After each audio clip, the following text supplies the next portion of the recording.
advertising. In this lesson, I try to bring to your knowledge the significant role the art played in advertising in general and in Indian advertising in particular. The role of the fine arts in advertising cannot be overemphasized. Without the role of the fine arts, the advertising would be insipid, especially in a culturally and traditionally rich country like India. The application of the fine arts in advertising will take product or messages of a social service closer to the audience and make an indelible impression on their minds. In this lesson, I would try to trace out how the Indian advertising has employed various fine arts from time to time to establish various brands over a period of 7 decades. This lesson thus offers a treasury of information which not only guides the student how to empower himself towards working for an ad agency or create a niche for himself or herself by creating an ad agency that uniquely employs the Indian fine arts. To briefly present the latest status of Indian advertising for the appreciation of the students of visual communication, to know how resourceful and advantageous it is for seeking a professional career in it, to elucidate how Indian arts can find an immense place in advertising in general and in advertising in particular, to inform the student the various ways the advertising has employed the Indian culture, beliefs and traditions towards designing an advertisement in general and in Indian to national and regional advertisements. As mentioned above, the purpose of the lesson is to offer an overview of advertising in India in the wider context of trends in international advertising, the recent changes in Indian economy and society, and issues concerning the cultural impact of advertising in India. In support of this lesson, I have taken a lot of findings from the study of Lina Ciochetto, Massey University, Wellington, New Zealand, who has done a detailed study on advertising and globalization in India. I have also made use of some of the research facts from the study of Nirmal Kanti Roy of Assam University, Silchar, India. Advertising has been defined as only paid form for non-personal presentation and promotion of ideas, goods or services by an identified sponsor, and more narrowly as any human communication intended to persuade or influence buyers in their purchase decisions. Advertising lies at the juncture where culture and the economy interact. Its primary purpose is to sell products and services by stimulating purchasing behavior, and it does this by using strategies that rework culture, creating aspirations and new desires for products. The major environmental factors that impact on advertising are the economy, the demography, the culture, the political and legal system. Advertising is essentially a culture product which endeavors to effect changes in social attitudes and influence cultural values. These factors enabled advertising evolve as a brand establishing as well as service lending professional sector in the industrialized society in the 20th century. It thus assumed the role into a stimulant that promotes the construction of products generated by new and expanding business of industries. With the changing times, advertisers extended their horizons of advertising from the respective national limits to international borders. Their sole aim is to expand their business by selling the products of industrialized world in the native form of culture in culture-centric world like East and Southeast Asia. It resulted into 3-tier advertising strategies. Tier 1 relates to advertising in a nation where the brand originated primarily. Tier 2 is to design advertisements that meet the cultural requirements of different nations where the industries are located elsewhere, wish to market their products at international level. Tier 3 is to diversify the advertisements to the regional and local variants, either by reshooting or redrafting the advertisements involving local traditions and cultures, or render a translation of the national format of advertising in the regional or local variations, excluding the local cultural practices or beliefs. At the time of independence, India had the record of being termed as an underdeveloped country. It was a country dependent on agriculture mainly, with large numbers of peasants and a predominantly rural population. Though there was no any authentic statistics of Indian population at that time, the Western scholarship tended to generally portray India as a highly impoverished country.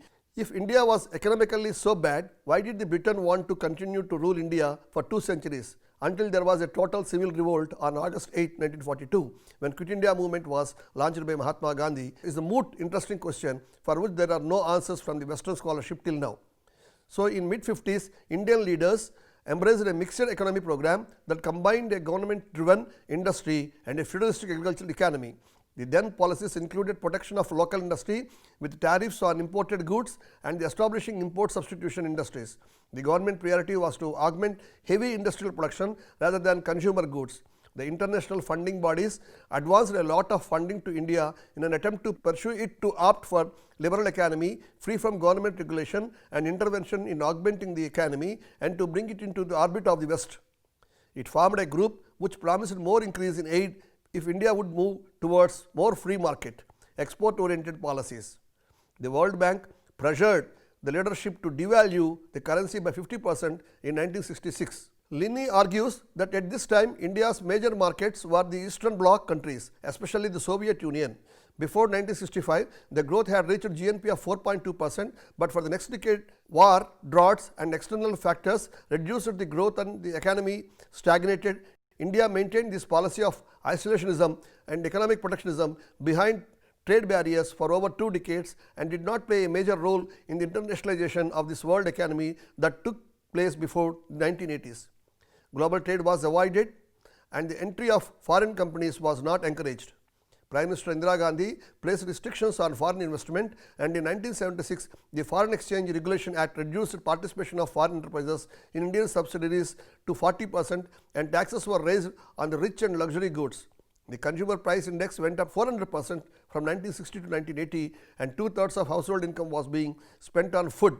Some multinationals like Coca-Cola and IBM left India during the rule of Janata Party under the leadership of Molaji Desai, then Prime Minister, because of the policies that restricted their activities. Growth rates from 1965 to 1985 were approximately 1.8%. India suffered from the problems of the balance of payments due to oil price increases after the late 1970s and borrowed from the IMF and other sources such as the World Bank and foreign governments. After 1985, in an effort to revive the stagnant economy, some measures towards economic liberalization were introduced and there was growth in the economy. GDP reached an average of 5.5% in the 1980s and per capita income increased by 40%. The Green Revolution created a food surplus, though this did not always reach the poor. Exports to the US expanded from US 10 billion in 1982, US 18 billion in 1990 and exports to the European community also grew. In the early 1990s, the Gulf War caused rising oil prices and had major impact on the Indian economy and reduced workers' remittances from the Gulf, which had played an important economic role. The collapse of the Russian economy in 1991 also meant the loss of markets for Indian goods and of subsidized imports, the most notable being energy. Other Eastern Bloc markets also contracted at this time. In 1990s, the liberalization of the economy continued, some of this externally imposed. In 1991, there was a balance of payments crisis and the IMF restructuring package enforced a stabilization program which devalued the rupee by 20%, endeavored to control inflation through fiscal austerity and opened up the economy to the market. Taxes were lowered, loans were more available and foreign investment was encouraged. Changes did not address rural poverty or the bureaucracy. Investment expanded from 1994 to 1995, but it was often undisciplined. Industry expanded as well. There were also many casualties. Manufactured goods became cheaper relative to the farm goods and previously scarce consumer goods were more readily available. The GNP growth per capita increased slightly in the 1990s from 5.8%. 6% in 1990 to 2000 and then declined to 5.5% in 2000. Growth averaged 5.5% from 1995 to 2002. Growth in 2000 reached 6% according to CIA. Advances were in the service sector more than in the industrial sector of the economy. The slowdown after 1997 reflected similar trends in other Eastern Asian economies.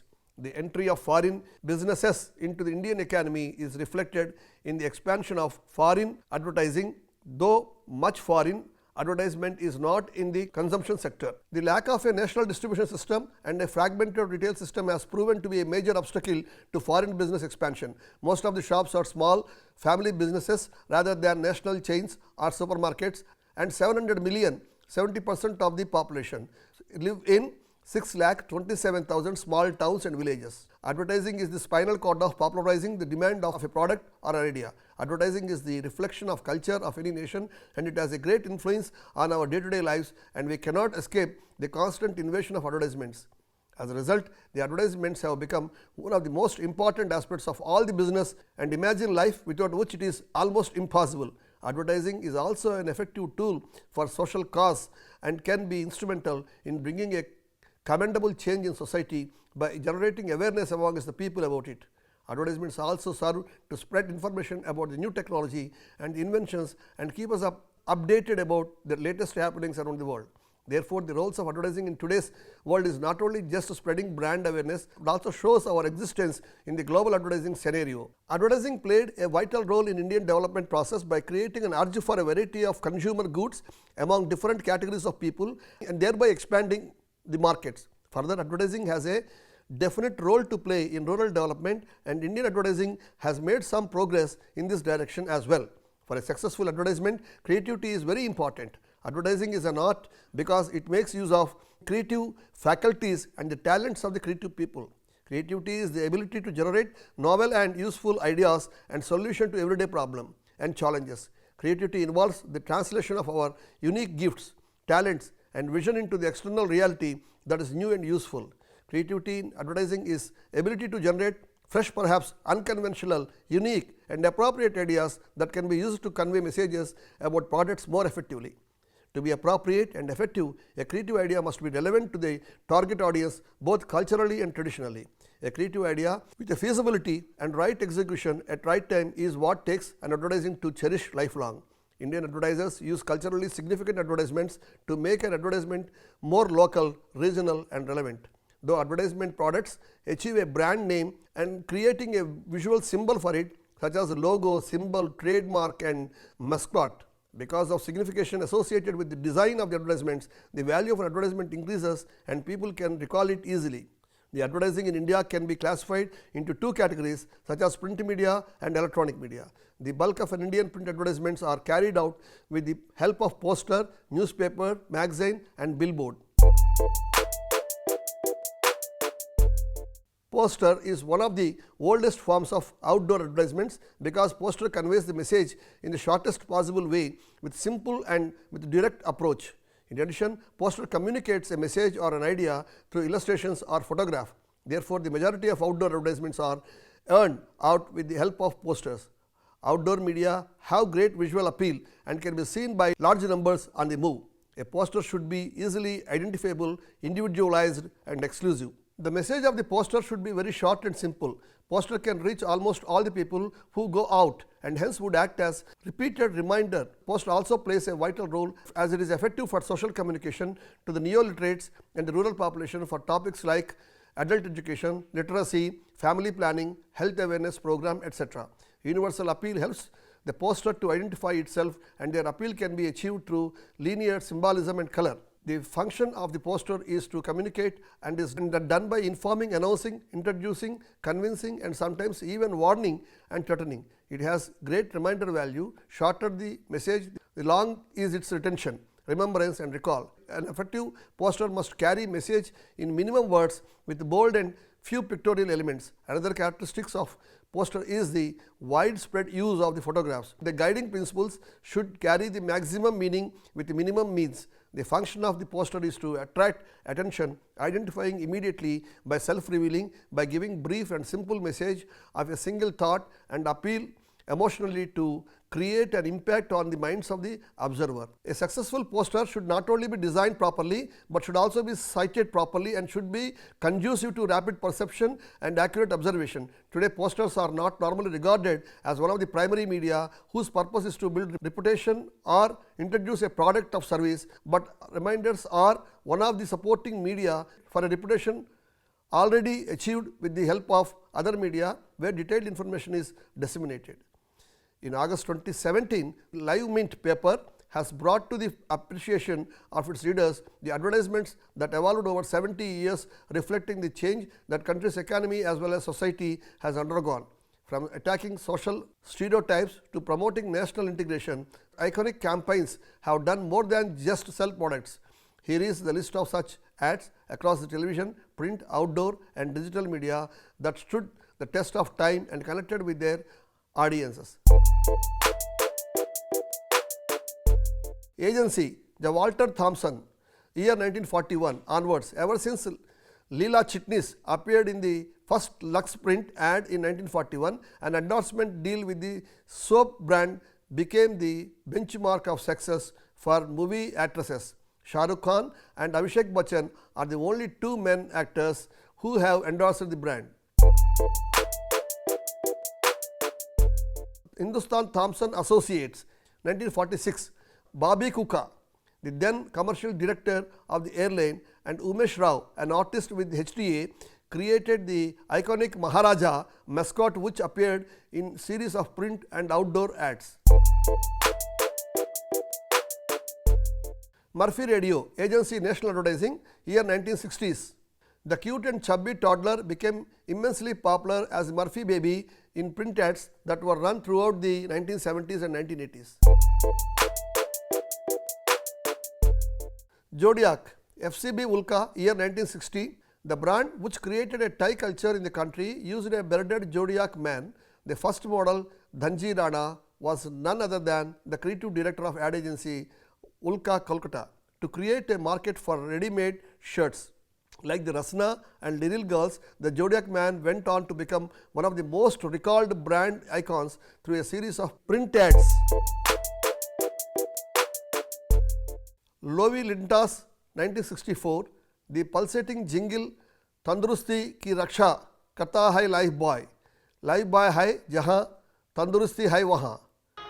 तंदुरुस्ती की रक्षा करता है life boy है जहां तंदुरुस्ती है वहां. Promised health and hygiene to consumers through the television as well as radio spots. Public service campaigns, Films Division of India, 1974, an animated short educational film titled Ek Chidiya Anek Chidiyan, One Bird, Many Birds, was released on public broadcaster Doordarshan. The film, intended to teach the values of unity and teamwork to children, became immensely popular. Little, Agency Loewe Lintas, year 1975. Instead of known Bollywood faces, Little chose Karen Linnell dressed in a green under a waterfall in its campaign. Linnell, who was the first little girl, became an icon. Years later, Preeti Zinta also shot to fame with the little girl tag. Agency Loewe Lintas, year 1976, probably for the first time, a biscuit brand targeting kids used popular Bollywood villain Gabbar Singh from the movie Sholay. The ad played on the original film dialogue to create a memorable tagline, Britannia Glucose D Biscuits, Gabbar ki asli pasand. Nirma, Agency Purnima Advertising, year 1980s. The people Hema, Rekha, Jaya और सुषमा सबकी पसंद निर्मा. हेमा, रेखा, जया और सुषमा सबको पसंद Nirma. Jingle along with the Nirma twirling girl mascot helped the Ahmedabad based detergent brand gain market share. Rasna, Agency Mudra Communications, year mid 1980s. The Rasna girls I love you Rasna became an iconic tagline, making the soft drink extremely popular across the country. I love you, Rasna.